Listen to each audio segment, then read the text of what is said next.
Dr. Joachim Nagel, who will be addressing us in a moment, and he will be introduced in due course. But let me just say it's a tremendous honor to have you here at Harvard, Joachim, and I hope this is a visit that you will repeat many, many times. We would like you to think of Harvard as your place to come in the United States. We understand that there are these bureaucrats in Washington that you, Constitution Avenue, that you have to pay attention to, but we want you to think that intellectually this is your home in the United States. Now, importantly, I ask you to turn off, or at least to silence, your electronic devices, please. I want to thank very much Elaine Papoulias from the Center for European Studies, who has entrepreneured this marvelous gathering. So Elaine, thank you for all of your efforts. What would we do, where would we be without you? In a mess is the answer. So thank you very much. And I also want to recognize my colleague and dear friend Hans-Helmut Kotz, whom I will call on in a moment. It's really through the good offices of Hans-Helmut and his long-standing friendship with Joachim Nagel that we were able to get the president of the Deutsche Bundesbank to be here. So I will now turn the podium over to Hans-Helmut. He will introduce our distinguished guest. Then Dr. Nagel will speak to us for a bit, and then I will come back and lead us all in a discussion, so that looking around the room, especially at students, I hope you will be, Laura, I'm looking at you. I'm hoping our students who are present will all be thinking of serious questions that they would like to address to Dr. Nagel, because this is our opportunity for a real intellectual exchange. So Hans-Helmut, would you please come up and introduce our distinguished guest? Thank you. Ben, it's a great honor and pleasure for the Center for European Studies to have Dr. Nagel, President of Deutsche Bundesbank, today here. I should say he has been here 3 or 4 times before, actually, teaching in a class in Eck 1432. I shouldn't do any commercial, I was told by Elaine, but I could not bad. And I'm completely honest. I was asking Joachim when we met first, and I thought, and Elaine can testify to that, I thought it was somewhere in the early 1990s. And Joachim, of course, corrected me and said, no, it was 1988. So it's quite a while. And that's why Ben forced me to do the introduction here. He thought it would be more authentic. Joachim came to a seminar which we organized on monetary theory in Germany, still running, in 1988, first time, seemingly. And he came up with curious and interesting questions. At the time, he was mainly working on fiscal policy issues. He did his PhD actually on US issues of fiscal policy, so it might be helpful to think about this in the European context now. And I found him so convincing that I derailed his brilliant academic career. He was at Karlsruhe University on a tenure track and came taking a hit income-wise to Hanover, and was my closest collaborator for the next 12 years. He was very rapidly in charge of important tasks. For instance, he was supposed to come up with as precise as possible forecasts on liquidity position of Deutsche Bundesbank. And he radicalized the approach. He used econometric techniques. Before that, it was done with pencil, and that was the reason why he became ever more successful in Bundesbank, where he ultimately, after being in charge of the staff managing the crisis between 2007 and 2009, he became a board member in 2011, and was a very successful board member at Deutsche Bundesbank, but left for a major German development bank, KfW, where he was in charge of banking and development issues at board level, as I said, until you have to correct me, Joachim, if I'm, until 2020, and then was at the Bank for International Settlements, which is the central bank of central banks. And one of the obligations of BIS is to run the assets of central banks. So Joachim was their managing director, deputy head of the Department for Banking, about to become head of that department, and is since January 7, if I recall it correctly, president of Deutsche Bundesbank after Jens Weidmann resigned in October of 2021. And there I stop. Joachim has been highly influential. You can actually date somehow the shift in mood in policies of ECB to Joachim coming on that board. So it's a really personal pleasure, Joachim, to have you here.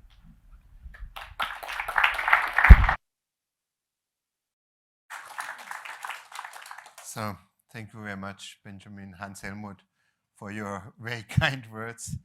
Yes, we have a long history, so time is running. So Benjamin, I can confirm Harvard is my place to be. I think it's now my fourth time, and every time when I'm here, it's just a lovely way to think about things in a very intellectual way and having this exchange of views. And I guess later on, and it's very much appreciated that we can have this open discussion, and I'm trying to give you a little bit my insights, my thoughts about what is going on currently, not only in Europe. So, ladies and gentlemen, I thank you very much, first of all, for the invitation to the Center for European Studies. It's a pleasure, as I just said, for me to be here at Harvard University, to meet you in person and to have the opportunity to share with you my perspective on European monetary policy.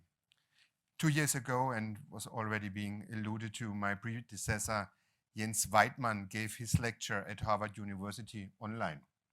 He talked about economic policy challenges following the pandemic.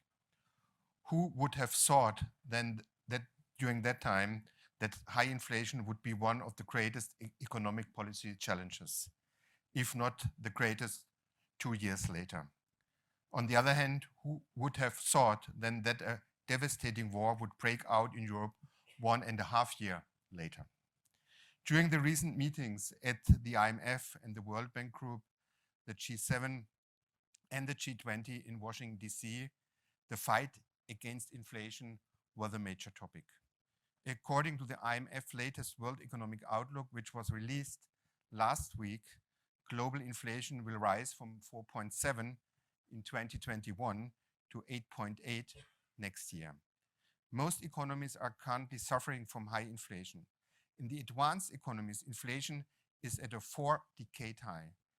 But let's not forget that inflation hits the poorest hardest. Inflation has become a global problem again, and it's up to the central banks to tackle the problem. While not all central banks have the same mandate, most are tasked with maintaining price stability. In the case of the Eurosystem, which consists of the European Central Bank and the national central banks of the euro area, it is indeed the primary objective. The European Treaty established a clear hierarchy of objectives for the single monetary policy. It gives an overriding priority to maintaining price stability in the euro area.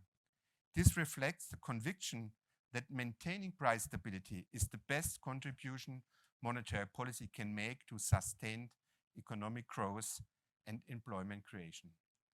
By the way, we all know that the Federal Reserve has a dual mandate, and I wouldn't deny that this approach also has highly respected supporters. Benjamin Friedman, for example, wrote an article with the title, "Why a Dual Mandate is Right for Monetary Policy." His paper concluded by saying that a dual mandate explicitly addressing both inflation and output and employment is the best way we know to achieve those ends. I do not want to delve into the single mandate versus dual mandate issue, let me just mention that without prejudice to the objective of price stability, the Eurosystem has to support the general economic policies in the European Union. And that includes not least the economic objectives of sustainable economic growth and full employment. However, just as the European Treaty does not quantify the latter objective, it does not define exactly what price stability means. Before the euro was introduced in 1999, the Governing Council of the ECB therefore decided on the quantitative definition of price stability. According to this definition, price stability was compatible with a year-on-year increase in the harmonized index of consumer prices for the euro area of below 2%. Price stability is to be maintained over the medium term. In 2003, the Governing Council confirmed the definition, but clarified that the medium-term inflation rate should be below but close to 2%. One of the problems with this formulation was that it contained an asymmetry. It seemed as if upward deviation from the target were considered worse than downward deviations. As part of its strategy review in 2021, the Governing Council stated that this asymmetry might have increased the risk of a downward de-anchoring of inflation expectations. It therefore adopted a new formulation of its quantitative objective. According to our new monetary policy strategy, we are now aiming for an inflation rate of 2% over the medium term, and this target is symmetric.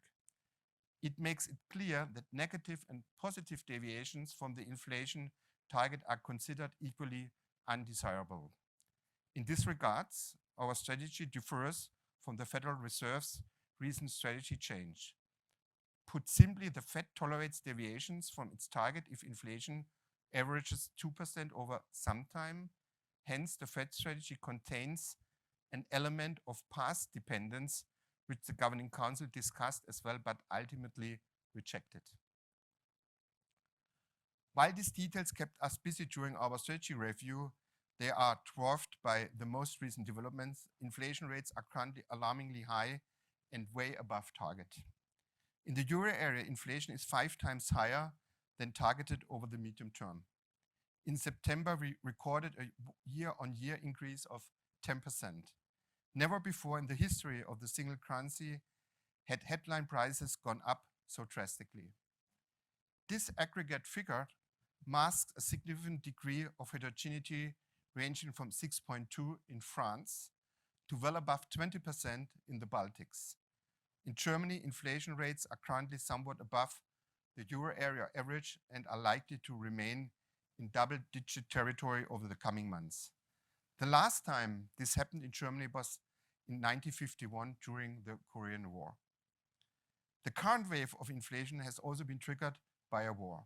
The Russian aggression against Ukraine has caused a huge surge in prices, above all for energy. This has been significantly stoking prices dynamics in general. However, this is not the only reason for the high levels of inflation. Even before the outbreak of the war, price pressures had intensified considerably. The global economy's unexpectedly swift recovery from the pandemic-induced recession was the major driver of these dynamics. The rapid revival in economic activity supported by fiscal and monetary policy measures pushed commodity prices up. Another contributing factor was a shift in consumer demand, away from services towards durable goods during the pandemic. This is why industrial production in some cases failed to keep up with demand. This further pushed price dynamics both at upstream stages and for final products. Moreover, the pandemic and also the war disrupted global supply chains and transport routes. Some of these supply disruptions have proved to be more persistent than initially thought and contributed to price increases.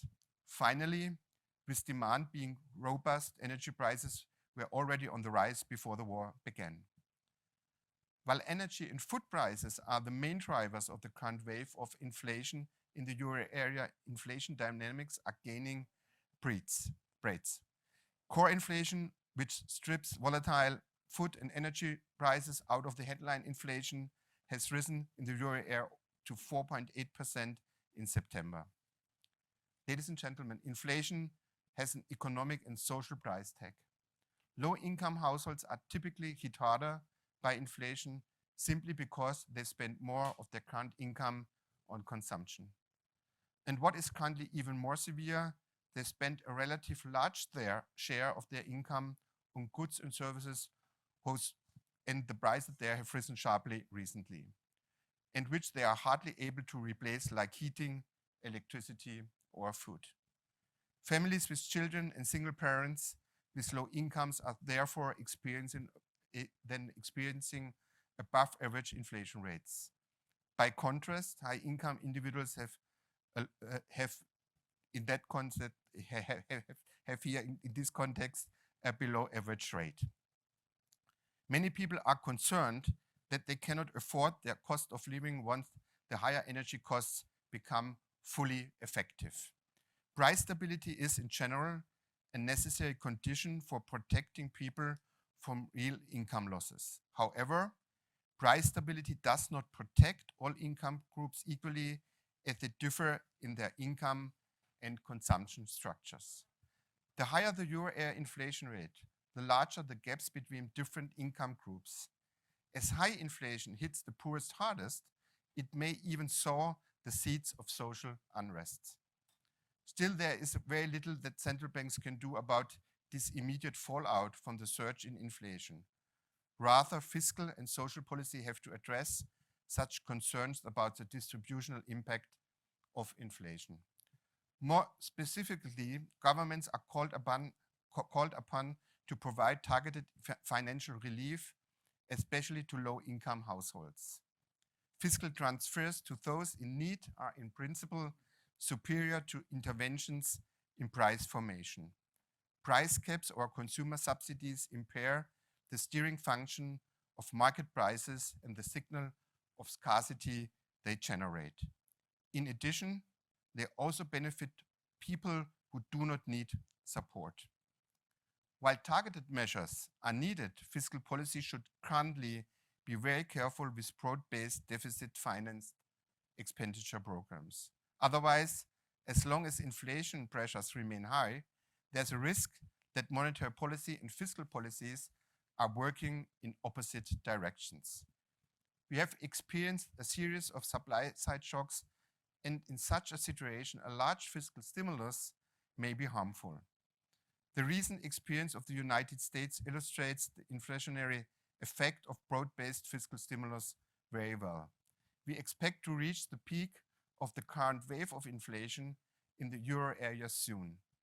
In 2023, inflation rates are likely to gradually recede. This is at least the broad picture painted by inflation projections published by various institutions, including the Eurosystem.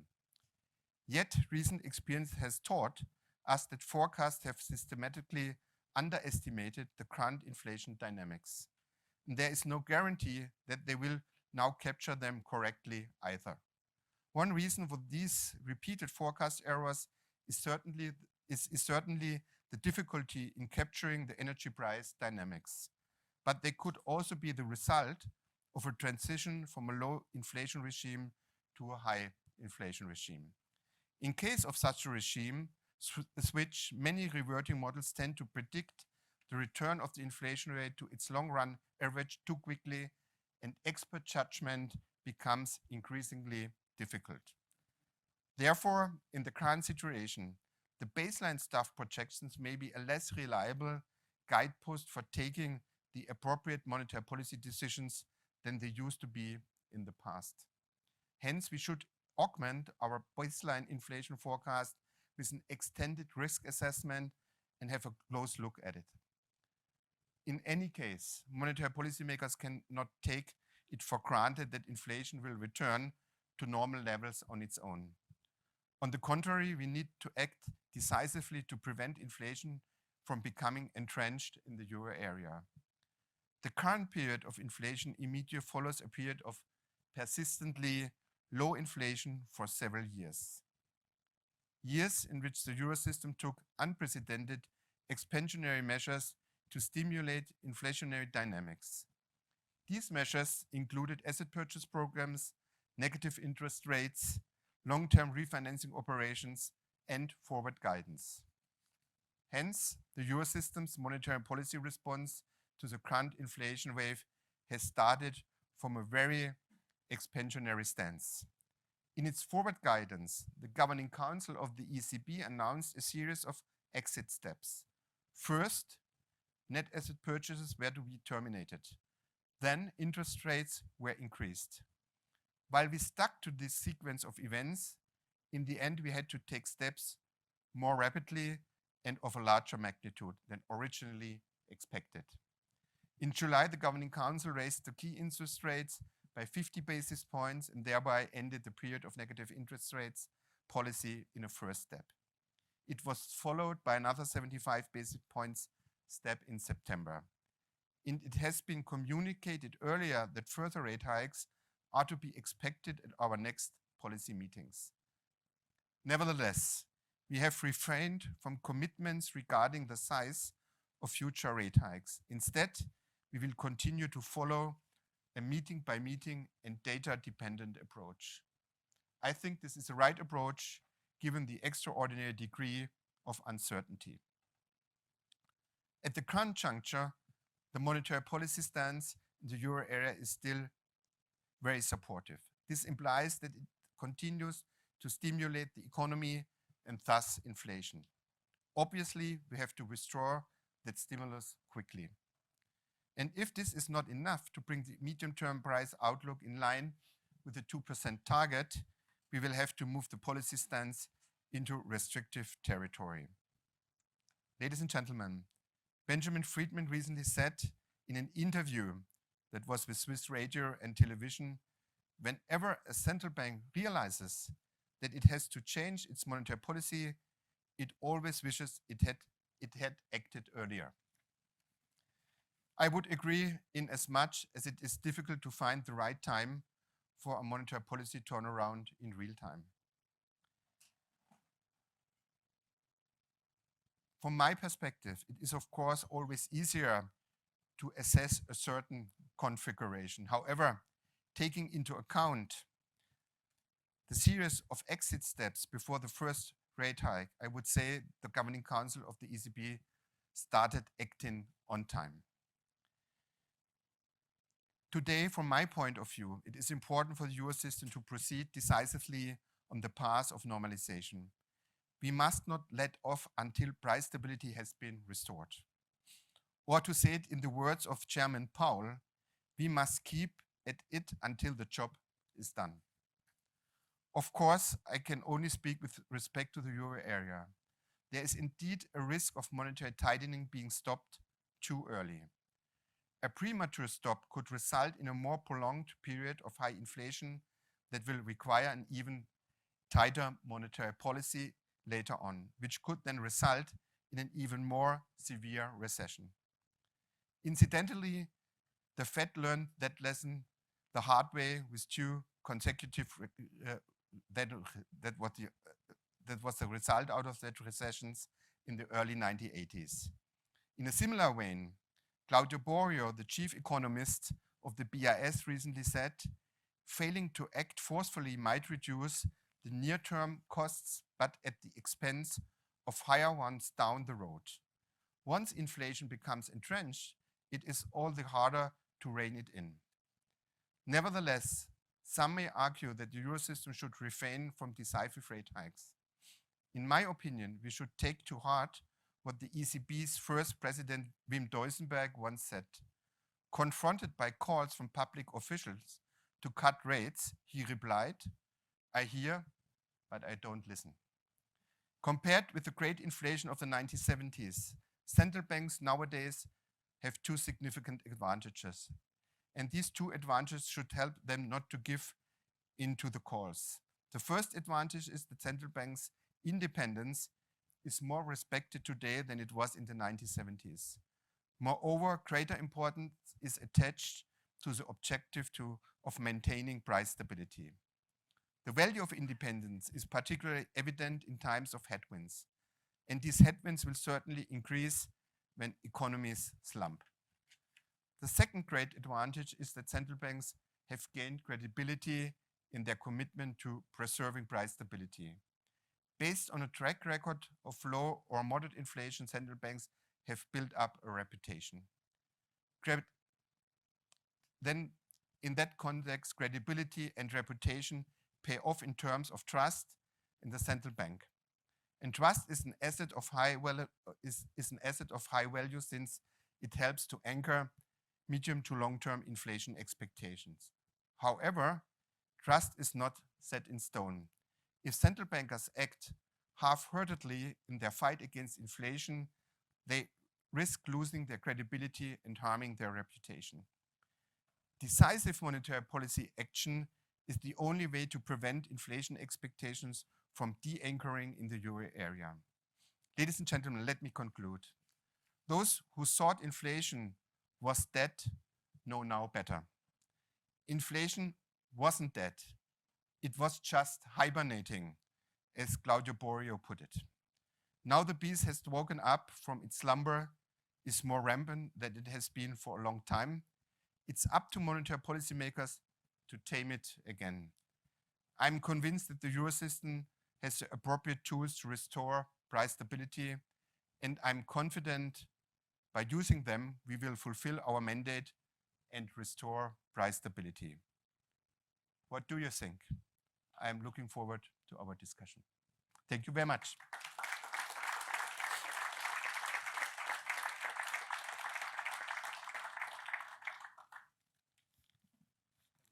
Joachim, pick one and I'll go to the other one.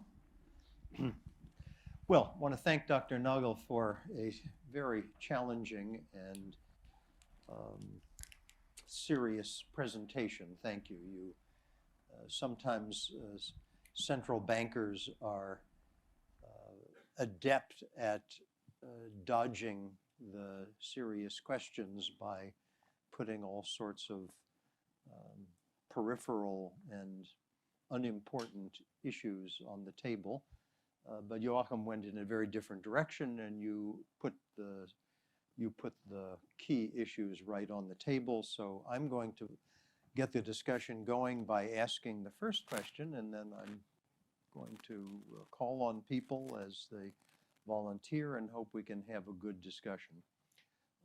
Joachim, I'd like to ask you about a question that you did not address, but that I thought was implicit in your remarks. You began by usefully reminding us of the history of the ECB's quantitative target or quantitative definition of price stability, in which at first it was anything below 2%, so that in principle a deflation at 50% a year could have been defined as price stability. Clearly that's not what anybody intended, so then it was defined as close to 2%, and then, as you usefully explained, the bank clarified that the objective is now symmetrical around the 2% target.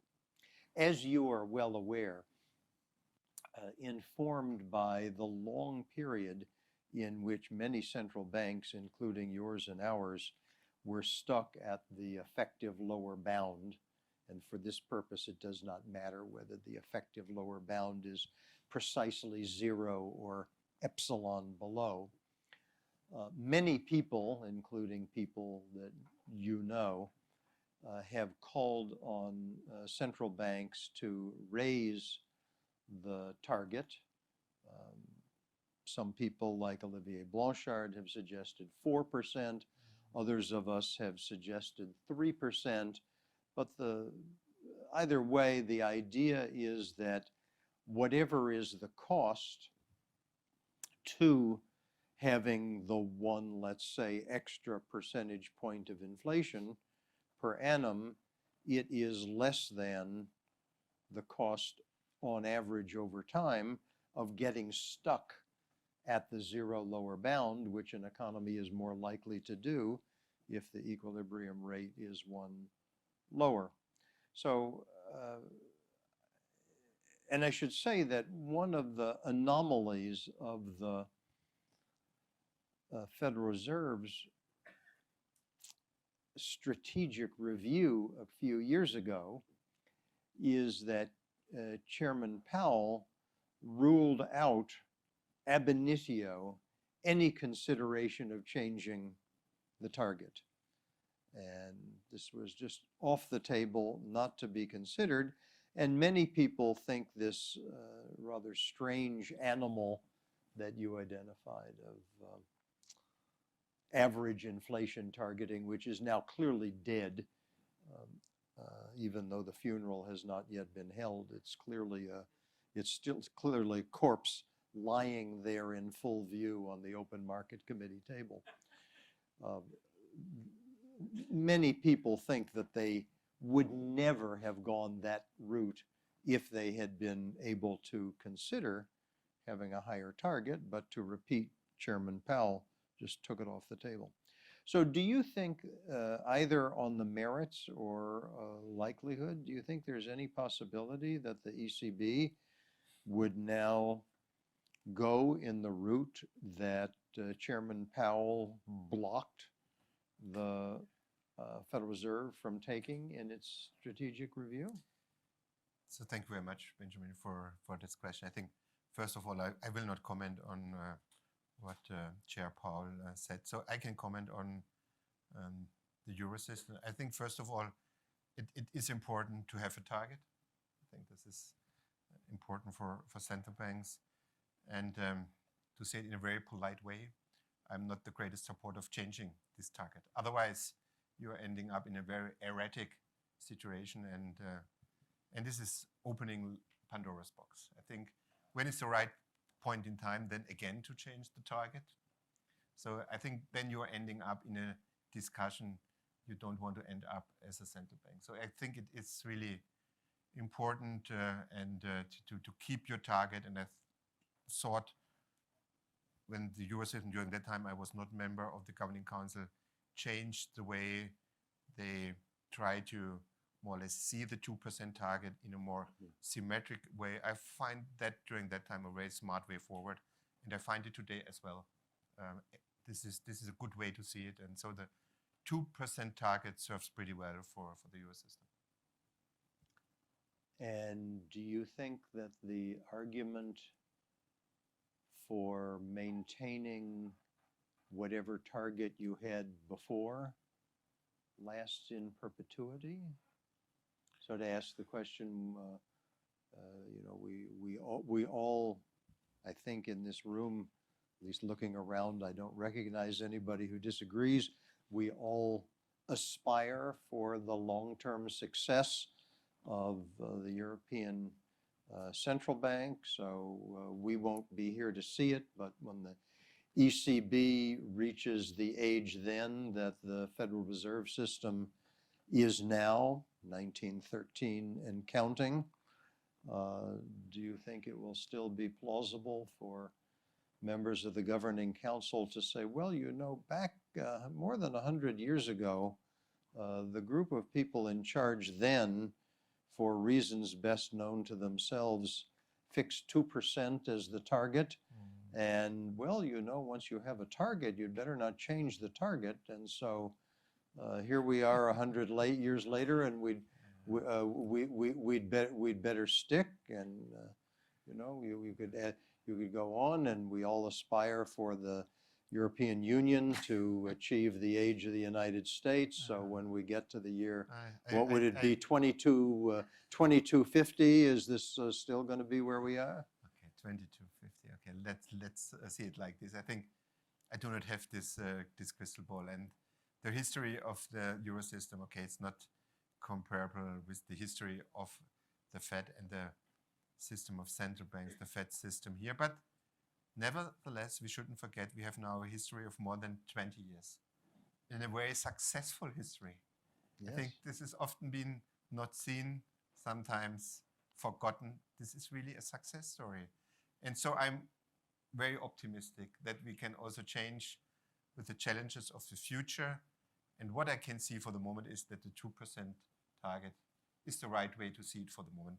What is in 30, 40, 50 years, nobody knows. So, but for the moment, I'm here to argue for the current situation. And so I see the 2% target fits pretty much into what I see as the challenges for the future. As Wim would have said, but didn't, we hear you and we are listening. So, all right, who would like, I think having me just have that Joachim for the full afternoon is not what we ought to do. So who would like to start the discussion off from the floor? Charlie? This is Professor Mayer from the History Department.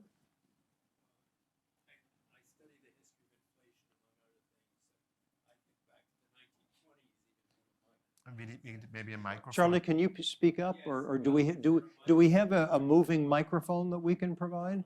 Yeah, let's do this if you don't mind. Thank you. Thank you. I'm interested in the history of inflation. I have two questions. One is a sort of a quick question, and the other is one that's probably more intangible. The quick one is, would there have been a difference from what we know of Jens Weidmann's policies in his reaction to the current situation from what you think the Bundesbank's reaction currently is, or would there have been no, would it have been an insubstantial difference? The other question is, in some sense, economists seem to have a certain historical amnesia, in the sense that they're always surprised by a type of development which has occurred before, usually 20, 30 years before, maybe longer. It struck me that, a few years ago, we were worried that we were entering this period of secular stagnation. Interest rates would never go, it couldn't be lowered enough, or would never rise. Is there no way that we can build in a longer term capacity about envisaging radical changes in an economic cycle? Because they do occur all the time. So this one is about short term, and one is about long term policy making. You could please address Professor Mayer's question, and there's no need for you to address his shameful mischaracterization of economists. That need not fall on you. Never forget an economist. So, first of all, the first part of your question. My predecessor, Jens Weidmann, did a wonderful job for the Bundesbank for more than 10 years, being president of the Deutsche Bundesbank. Jens Weidmann, a good friend of mine. And I will not speculate here. I think what I can say is that we raised interest rate twice this year. The last time before we raised it this year, we raised interest rate was in 2011. And so the Eurosystem is an interesting group of 19 countries, 19 central bank governors, 6 board members. This is a large group. And you have to find a way how to get along with that group, find a consensus view. And what I can say, since I'm in charge, since I'm in office from January this year on, that I'm happy that we find a good consensus in the Governing Council. This is a strong message, especially in a time where inflation is so high. We have really to signal that we are capable to deal with this high inflation, and we will find the right way to bring inflation down. And as I said in my speech, I'm confident that we will make this over the next years. Coming to the second part of your question, I think we shouldn't forget, and this is especially true for Europe, that when we talk about inflation, this is a supply shock situation. And most of that supply shock is related to this unprovoked war of aggression of Russia against Ukraine, starting with the 24th of February this year. So this is something you cannot forecast and see in a model. This is a structural break that comes from outside. So this is too much to expect from the models that you can use in economics that more or less can cover a situation like this. So I think we shouldn't, we really shouldn't forget this. May I interject for a second? Please. We have two mics set up here, so if people could just walk up to their microphones and ask their question, I think that would be the most efficient. Okay. So I think if you, And you can even line up behind the microphones. yes. So if you would go over to that microphone, that would be great. Thank you. And then whoever else would like to be next, please, one on each side, just form a short queue, and there we'll proceed. So go ahead and please tell everybody who you are, please, and then go ahead. Thank you, Ben. My name is Pier Francesco Mai, and I'm a graduate student in the economic department here at Harvard. Thank you, President Nagel, for the talk. I have a quick question. How concerned are you about quantitative tightening in the Eurozone? It's something that you didn't mention directly in your speech. And also, how are you concerned that that might get in contrast with the recent TPI instrument? And here, I'm obviously concerned about peripheral economies, including Italy and including other countries. Thank you. So, thank you very much for your question. I think since the beginning of the Eurosystem more than 20 years ago, it's clear that there is a huge heterogeneity within the Eurosystem. So there's a long way to go to get to a more homogeneous setup for the Eurosystem. So first of all, I'm not concerned that that the tightening process that just started is going maybe too far. Just to come back to the numbers, the latest numbers for the inflation rate for the Eurozone is at 10%. Our main refinancing rate is at 1.25. It's a gap between 1.25 and 10. So we are just at the beginning of this journey. And I'm not a great supporter to start the discussion now. What might be the end point? What is where is maybe the terminal rate? So I'm not concerned here. So I think now we have to act and we have to do what is necessary as central bankers to fight against inflation. The second part of your question is TPI more or less in contradiction to what we are doing now? I think no, definitely not. It's more or less it's another instrument we have now available for the Eurosystem, and it's for extraordinary situation when we in the Governing Council have the understanding that our monetary policy transmission process is being harmed. So this is something that complements all the instruments we developed over the last years. And this was an important decision. It was taken in July this year. And just to give you a little, I'm not sure, because we have other people that ask questions. I do not comment on certain countries. As I said, I'm a central banker for the whole Eurosystem. And so we have to do this for the whole Eurosystem, not for certain countries, and only for monetary policy reasons. We shouldn't forget that. Our mandate is keeping prices down to a level where we believe that is the right target. This is our mandate, nothing else. So I saw the three gentlemen over here at this microphone appear before these three. So we're going to do it in that order. So you three, and then you three, and then we will keep going. So you're next. Hi, thank you. And tell us who you are, please. Yep. My name is Kyle Englander. I'm a senior studying economics at the college.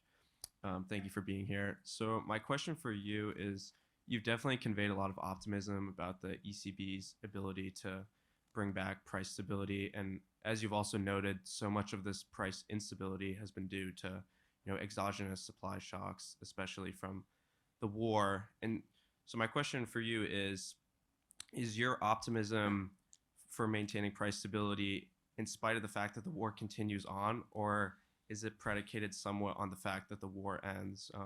Especially in the case of Germany, there's a lot of fear for the winter upcoming, how they'll grapple with the energy shocks, with so much of the energy dependent on Russia and natural gas coming from there. And in addition to that, OPEC has also signaled that they'll be cutting production. So it seems that there's a lot of uncertainty, and without the war ending, I think there's a lot of pessimism that central banks have the tools to bring back price stability.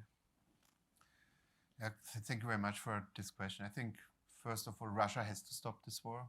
This is a tragedy, not only for Europe, for the whole world. And that would be the easiest way. But so I will not speculate here. I'm a central banker. I'm not a politician. What I see on the monetary policy side, that I'm optimistic because of my understanding that there is this consensus in the governing council that our job is, let me say, that we have to be focused, what we have to do, that inflation is too high. I cannot promise you that the success of that of this endeavor will be coming soon. It is not a sprint, but it's not a marathon. It's something in between. So it will take time, but we will see the first success out of what we are doing next year. The inflation will get down, not to a level where it should be, but I guess in 2024 we will see better results and better numbers, but it's a long way to go. Yes, you're right, the energy situation is challenging, but also here we shouldn't forget that we achieved a lot in Europe, not only in Germany. Taking the German numbers, Germany was dependent on Russian gas before the war started. Roughly around 55% from the gas came from Russia. Now we are down to or close to zero. So a lot we achieved over the last 8 months. So the gas storage is up to a level of more than 95%. It looks like that we are okay for this winter, but we have to do a lot on the supply side. We have also to do a lot on the demand side. So both elements have to be taken into consideration. But this is the case. So everyone is aware of the fact, the German government, the European Union, that there's a lot to do. And this is also a joint effort. It's like monetary policy. We can only achieve here the best results in a joint understanding and in a coordinated way. And the same is true, I have to say, for monetary policy and for fiscal policy. And coming back to what I said, I think the best result could be by coordinating both important policies, monetary policy and fiscal policy. Thank you very much for your question. Carlos? Hi, my name is Carlos. I'm a senior at the college studying economics, and my question is on inflation expectations and anchoring. So there's a lot of research in the US coming out recently that as long as inflation expectations in the long run remain anchored, it should be pretty easy to bring inflation back down. And I assume it's similar in the Eurozone area. So my question is, what do the data say about how inflation expectations are in the medium run? And are there certain groups within the Eurozone which have higher expectations? And what is the bank doing about that? The inflation expectations that we announced or published in our last monetary policy meeting, I came back to what I said in my presentation for the Eurozone next year, 5.5 and 2.3 for 2024. In a medium-term perspective, going beyond 2024, it's pretty close to our 2% target. So it seems... I think Carlos is asking not about the expectations of the central bankers, but about the expectations of the public, including people who are did I interpret correctly? Yeah, that's correct. People who are people who are the price setters, people who are the wage setters, and so forth. Absolutely, outside the Benjamin. central bank. This was understood, but Okay. in the first part of my answer, I would I'm sorry. clarify where the I'm numbers, the sorry. official numbers are. Yes, there are first indications that people are being more skeptical regarding inflation, that it could be higher. The wage negotiations give also some indications that the numbers could be higher. So you heard numbers that maybe some unions are asking for 10 or even more percent hike. So, and this is again one of the reasons that we should, this is our task as central bankers, to prevent these famous second round effects. And also to make that crystal clear, in my understanding, this is not, or the danger is not a wage price spiral. It was more a price wage spiral, because it started with a supply shock, and now we have to find good ways that the people really, they over time diminish their expectation that inflation is higher than the official numbers. All right. Thank you. Tell us who you are, please. Thank you for your talk, Dr. Nagel. My name is Simon Schröder, and I'm a PhD student in economics here. My question is a little more intangible. And so in recent years, Germany has always been more on the hawkish end of the spectrum relative to other European countries. And I was just wondering, from your perspective, what the reasons for that might be. Is it because Germans, unlike economists, have like very good memories, so they keep thinking about hyperinflation in the 1920s? Or is it more of an endeavor to protect savers? Or is it just like a general difference in the models or thoughts that are being applied to the economy? Thank you. It's all about this hawks and doves thing. So is that the tradition of the Bundesbank? Yes, I think. But I believe it's the tradition of any central bank in the world, that we have to be hawks, I believe, to a certain extent, that we have to fight inflation. And often, to say it, maybe in my way, I would like to see it, often this is a little bit over-interpreted, that who is in which camp. And when I see these newspaper articles and you find one face in this camp and somebody's in between these camps, okay, come on, you can do this, but this is not my understanding. What is important to me is that now we have a good and overall understanding what the Governing Council of the Eurosystem, what we have to do. So the past is the past. I have to look for the future and find the best way to bring this inflation down. This is my focus. And when this is in the tradition of the Bundesbank, super. And I believe it is in the tradition of the Bundesbank. Okay, now we have 3 people over here, and so if people want to, other people who have questions want to fill up the microphone over there, Q, turn to over here and please tell us who you are. Hi, I'm Raghav Chopra. I'm a junior at the college studying history and literature. Thank you for speaking and entertaining our questions. My question relates to something you mentioned about the way that the supply shocks are largely a product of external factors, specifically the war in Ukraine and Putin's aggression.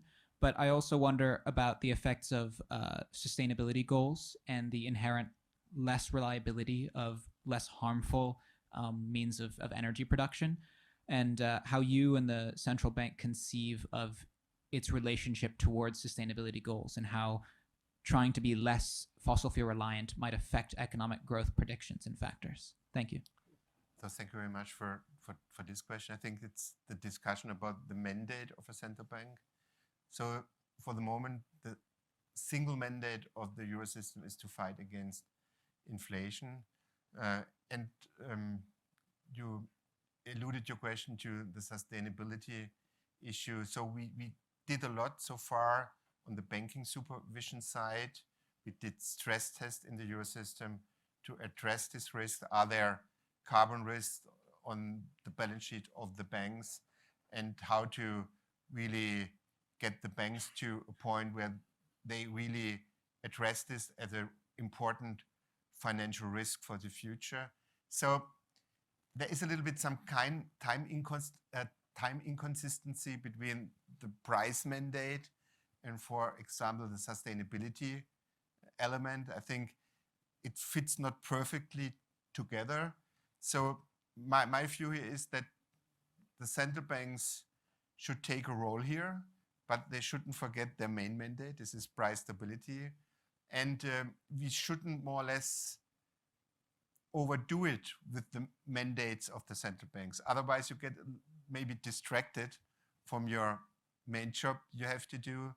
So the sustainability issue, green finance is an important discussion. It's not just a discussion. We have a lot of things to do. But it's more in the arena of politics. But we as central bankers, we can try to help with the instruments we have. And I just said we have something we can really do on the banking supervision side. We can maybe something do on our own assets we have. So we can give some, let me say, support and help, but it's more a political issue. And tell us who you are, please. Good afternoon, Dr. Nagel. My name is Henry Hamo. I am a undergraduate studying history. I'm wondering how this crisis compared to other crises in terms of how much sort of how much do you think the psychology of inflation and the sort of confidence projected by the central banks will be important versus actual economic factors, supply factors, and how might you try to sort of project that confidence? Okay, so every crisis is different. This is for sure. When I worked together with Hans Helmut, and he was my boss. I don't forget this, it's still my boss. And we started our work and we entered into the Lehman crisis in 2008. And I guess during that time we thought, okay, this is the worst. And then a couple of years later, we were in another crisis in the Euro system. We thought, okay, this is the worst. And then the pandemic came and then everyone thought, okay, forget it. Nothing will be more bad than this situation. Now we are in a new crisis. So every crisis has the challenge to find new answers. And I believe this is the same here. We have to show our, let me say, flexibility and how to deal with this situation. And I do not see that this is harming the reputation of the institution of the central banks. I see it the other way around. I think this is also a window of opportunity to show again that how important independent central banks are. I can only speak for the central banks. But I guess the same is true, I believe, for politics. In a crisis, you can really show how committed you are, what is your role, and to find ways to solve it. Tell us who you are. Good afternoon. My name is Quirin Blomberg. I'm a graduate student with the Kennedy School and previously with the Ministry of Finance in Germany. My question is about exchange rates. And I mean, not even the UK is currently safe from some extreme exchange rate volatility. But I guess that hits other emerging markets much harsher. And my question is how much of an issue was beggar thy neighbor inflation in your conversations with, for example, Jay Powell during the last week? Next question.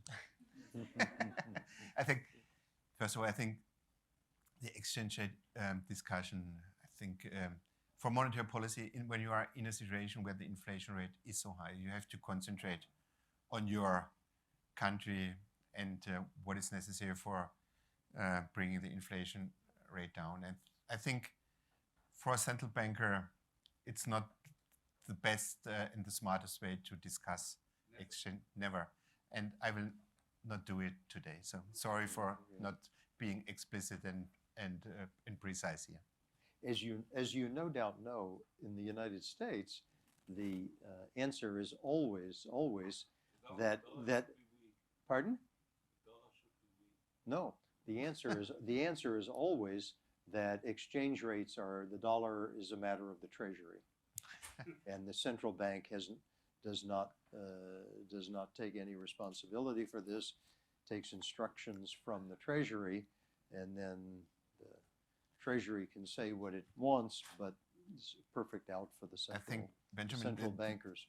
And this is one of the differences between the European Union or the Eurosystem and your country. Right. We have, for the Eurosystem, we do have 19. That's right. Treasuries. Which is another way of saying you have nobody. You have nobody, but here it's the Treasury.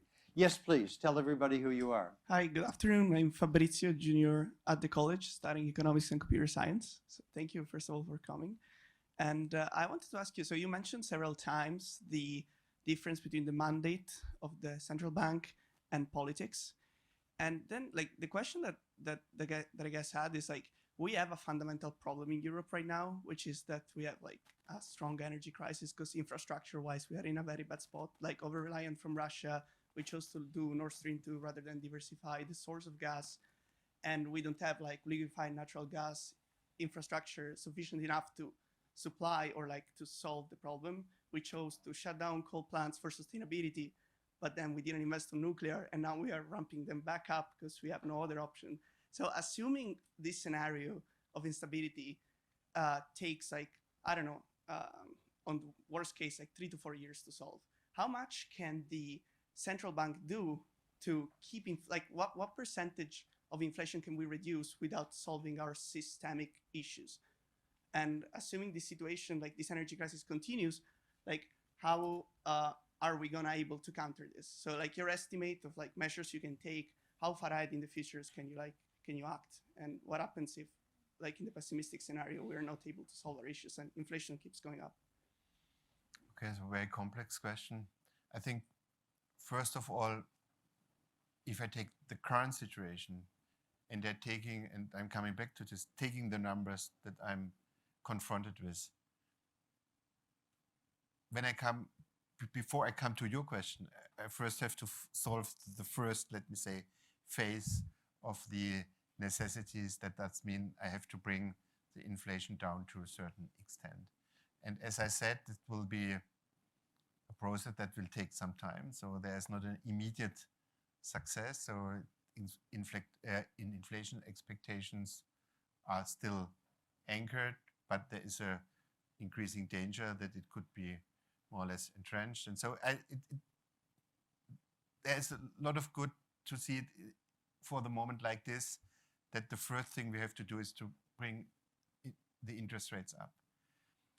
On a medium-term perspective, it is for sure that a transformation process and a kind of, let me say, deglobalization and maybe a new, let me say, consideration, what are the best supply chains for the futures that are coming, these developments, they are coming with price effects.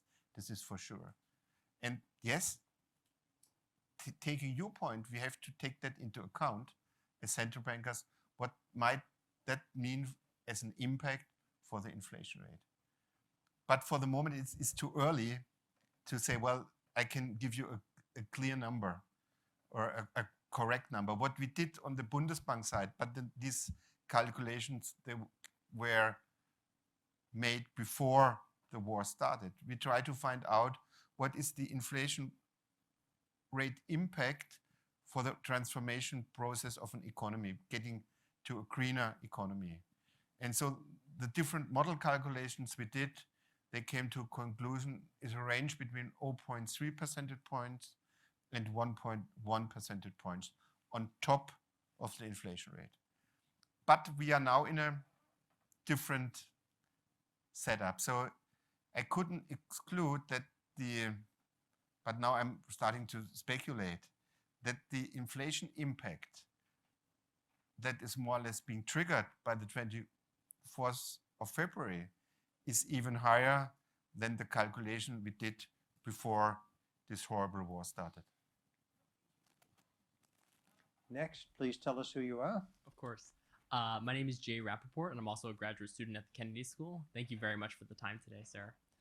My question is, what does and should unconventional monetary policy look like today? So in the past decade, obviously, we saw the extensive use of quantitative easing and forward guidance, and today we're seeing a lot of the reverse of those things. We're seeing quantitative tightening and central banks, sharing that they're going to keep raising their rates moving forward.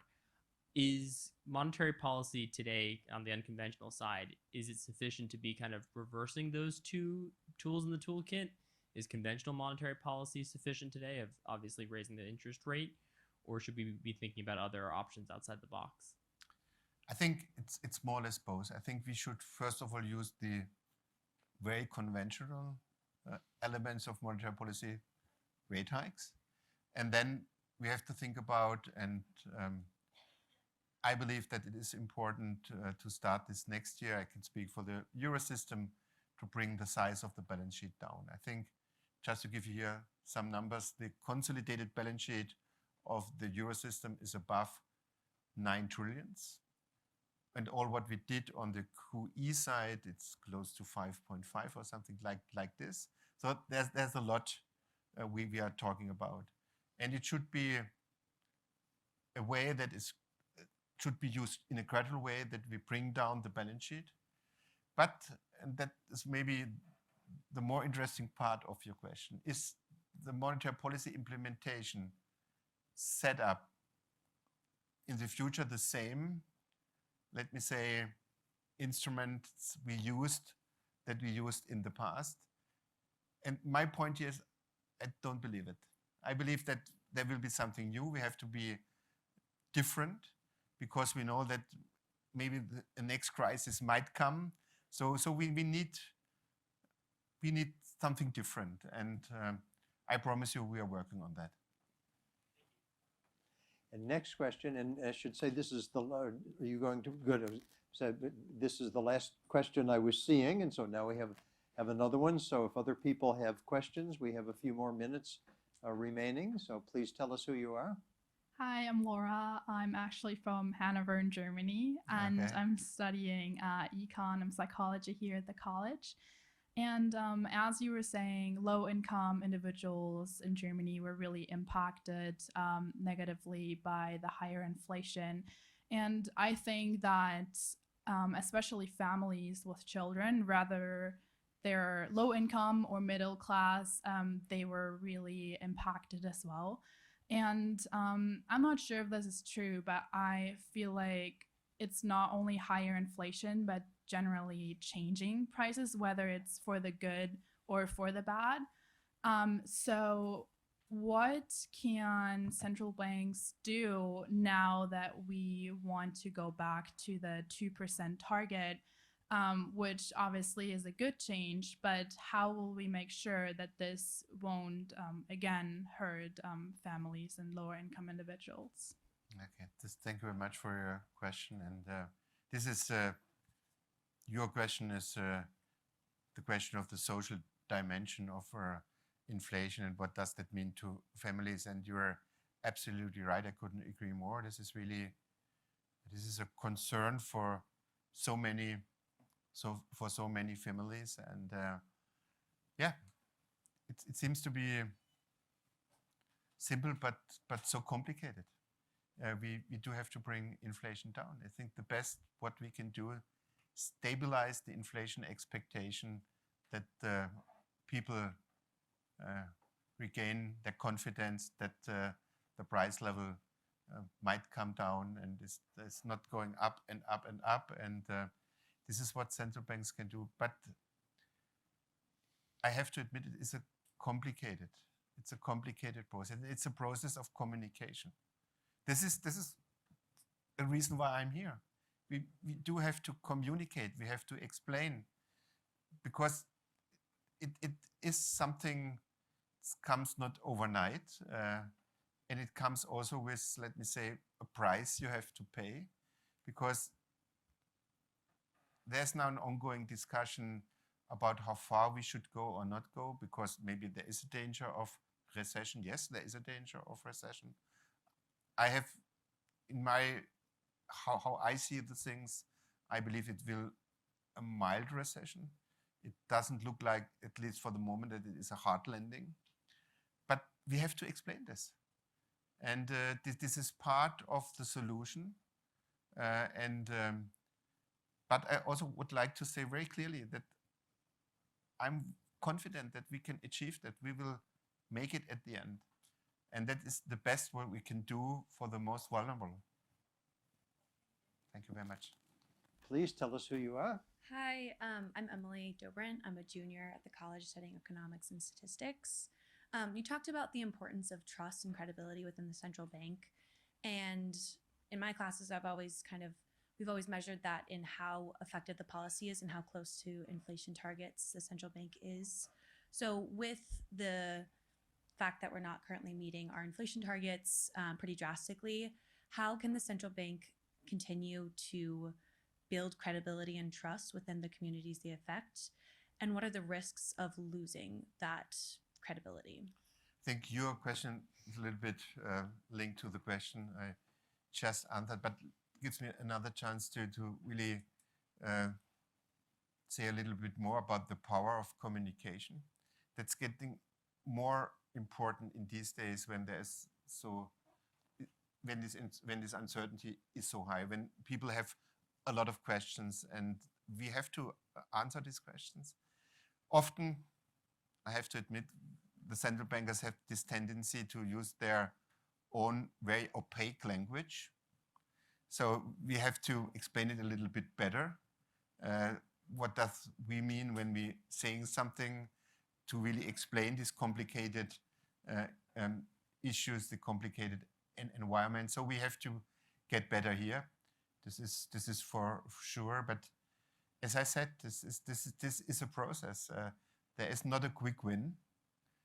So as I said, we have to be very stubborn by addressing this, doing the right things to bring inflation down. But again, monetary policy has a very important role, but it's not only us. It's also fiscal policy has to play an important role.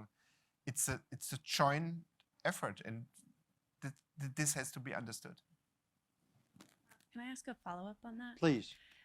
So I think on the flip side of this, we've also talked about over-transparency within the central banks, of over-promising or talking too much about kind of what they're doing in meetings and giving all of the minutes out.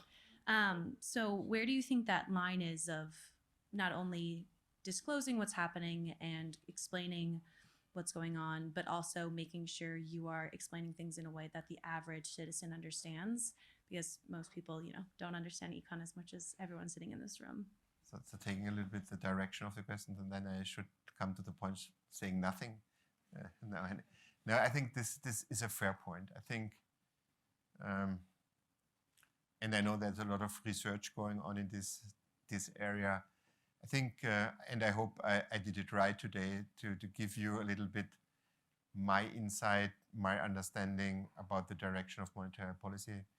But we shouldn't overdo it. I think this is also for sure. If you talk too much, then it gets a little bit more or less,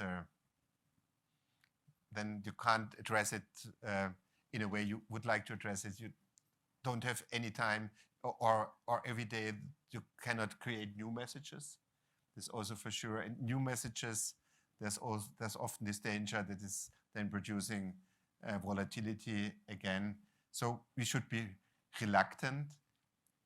But when a crisis like this is coming and occurring, then I believe there is a necessity, there is a need to explain what is going on and what a central bank is doing. So it is complicated, but you have to find the right balance between being too transparent or being maybe too opaque and nobody knows what is really going on. So I'm trying to do my best. Tell us who you are, please. I'm Leonardo D'Amico. I'm a PhD student here at the Department of Economics. So thank you I apologize that I had to miss part of it, and especially apologize if the question touches upon something you already discussed. You mentioned about the size of the ECB balance sheet, and one question is that the composition of the ECB balance sheet is skewed towards national government's debts in a high way, and this obviously is helping a lot countries that have high debts. Do you feel that this makes it much harder for monetary policy to achieve its goals now, since it has to reduction of the balance sheet? And if yes, do you ever hope for a coordinated fiscal solution at the central level at the EU to deal with very high debt states, such as debt assumptions agencies or agencies that can, in some form, mutualize some part of common debt? So first of all, thank you very much for your question. It gives me the chance to make one point again crystal clear. All what is ending on a balance sheet of a central bank is there for monetary policy reasons. We do not have any fiscal role.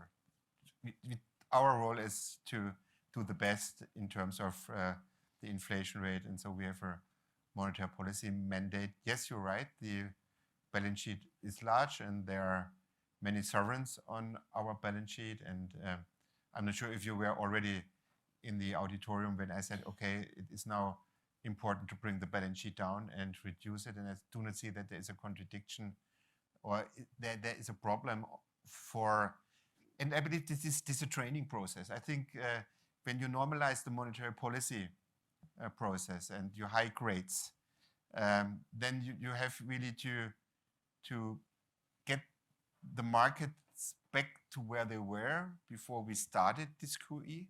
So there was a functioning money market and there was a lot of liquidity. And I think we should achieve this again, that we are back to a functioning market where central banks are not playing such an important role on the purchasing side. And this is part of the normalization process. So I'm not so skeptical that we cannot achieve that. And it would be wonderful to have in the future a fiscal union that works for the European Union. It would be wonderful. That was the Bundesbank is saying for many, many years. We need a fiscal union, a real fiscal union. It's risk of mutualization. Sorry. Even if it creates some risks of implicit mutualization of debts. Next question. Okay, are there any other questions from the audience? Elaine? I have a question, which I'll ask from my seat, if that's okay. Okay, and in that case, speak up. Okay, so Dr. Nagel, thank you for joining us today. I want to ask a question that has nothing to do with monetary policy, but more about your choice to leave academia, as Hans Helmut mentioned to us, and pursue a career in the public sector in Germany. We have many students, as you could see here today, that are studying and concentrating in economics. It's often a pathway to some of the most lucrative careers in the private sector. Your job entails enormous challenges which you take on, but I would imagine there are many rewards. Can you talk about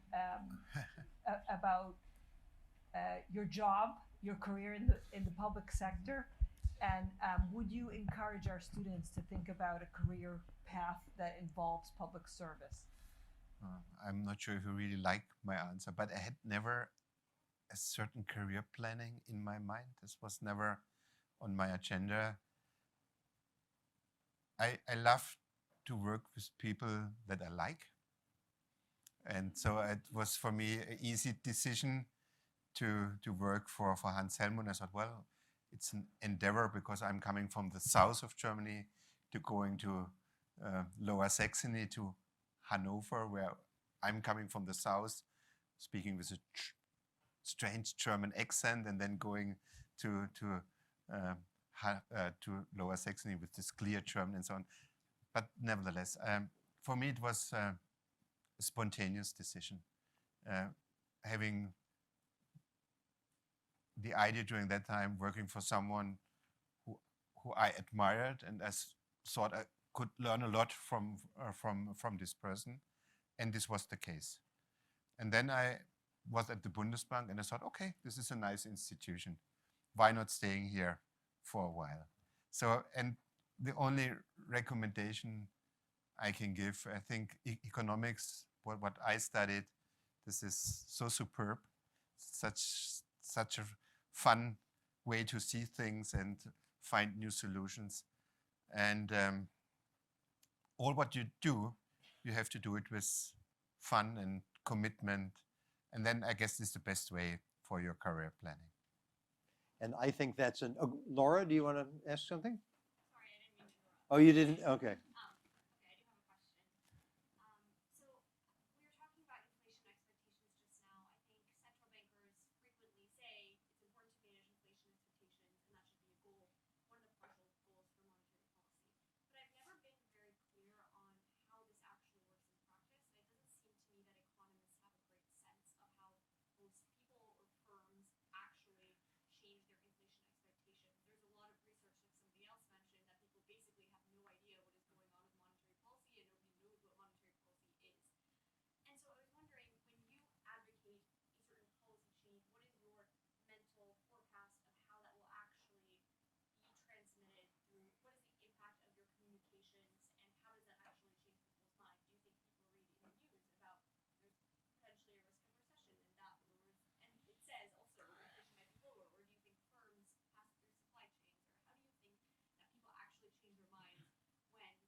Is there anyone here in the room who can answer this? I think it's coming back to the communication point. I think it is important how we communicate, and often it is the case when people, companies see that there is a first result, that inflation is coming down, then their expectation is then affected by these first results that inflation is going down. And the same is the other way around, so it's vice versa balance here. But this is definitely one of the challenges we have, how to make it clear, communicate it well, explain it well, what is so important in these days and what is the necessity and what is the role of the central banks. And my personal view here is that in a phase where inflation is so high and central banks have to do, when central banks have to fulfill the mandate, I think there is a high probability that the criticism regarding central bank is increasing over time. And the central banks, we shouldn't be aware of that. And we shouldn't give up even in a situation where we have been criticized. But coming back to your point, I believe it is dependent on the success of what we are doing. It is like it is. We are out of time, and so it remains to thank everybody for being here and for their participation, to thank Hans Helmut for bringing Dr. Nagel here, to thank Elaine for making, as usual, all of this happen. Thank you. And above all, to thank Dr. Nagel for sharing his ideas with us. So join me in thanking him. Thank you.